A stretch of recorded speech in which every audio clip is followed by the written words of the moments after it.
Bubba. So here's the deal. So in Atlanta, they have this guy called Steak Shapiro. You know who he is? Radio host, Jewish guy from Boston. And every Monday, he has a thing, what I learned over the weekend. What I learned over the weekend. So here's the things I learned over the weekend. That's good. One of the things I learned was that we have a Nobel Prize potential winner amongst us.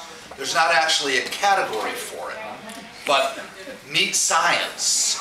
Sir Alan Grusby would actually be a Nobel Prize. Sir Alan Grusby. Dr. Alan Grusby. Why isn't it Dr. Sir Alan Grusby? Whichever. The other thing I learned, which I didn't know, was that we don't have a sports hall of fame at Miami Beach High School. Gee, I wonder why. I knew we had a hall of fame, but I never, because you're in, Coach, but not a sports hall of fame. So Bubba, you need to kind of take the initiative with this, because when I go back to the high school, the first thing I want to see when I walk in is a bust of Kelson that says greatest pitcher in baseball history. No, it's important. We need to do this. Kelson would be happy. He's on. Let him speak. No, it's important. So one of the other things I learned was, getting together with you guys. Wait, great, stop. Why did you learn so much? Huh? Never in your life have you learned so much. Well, you know why I have my glasses on so I can see when I dream now.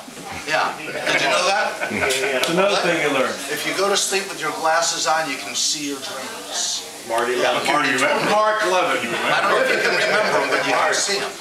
So the other thing I learned is that being with you guys, this is one of the best weekends of my entire life. I mean, everybody getting together, all the stories we told, we've forgotten more than we told, but just thinking about all these things and all the things we experienced. But here was the best.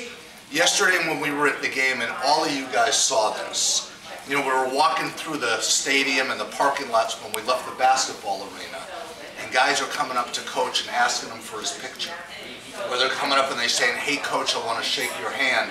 Or I saw this mom and dad with like an 8-year-old kid and they're kind of whispering, they go, that's the coach. So all of these people have these little touches of him, but they really don't know him because we've known him for 50 years. So we've got to touch him from when we were 9 and 10 years old, all the way up to and including today. And they have this unbelievable feel, just like when we saw at the game when they introduced him. And he had the people in the stands that were doing the bow, but they still don't get it because they just have the little touches of him.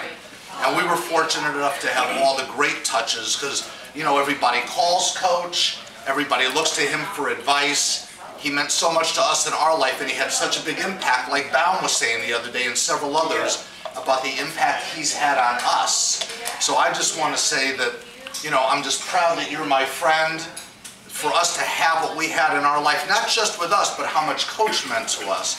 And I think I can speak for everybody when I say that if he's not the most, he is certainly one of the most unbelievable men. And the impact that he has, there may not be a greater human being alive. So I just want to thank you for being my friend. Here, here. Have us up here. Amen. So,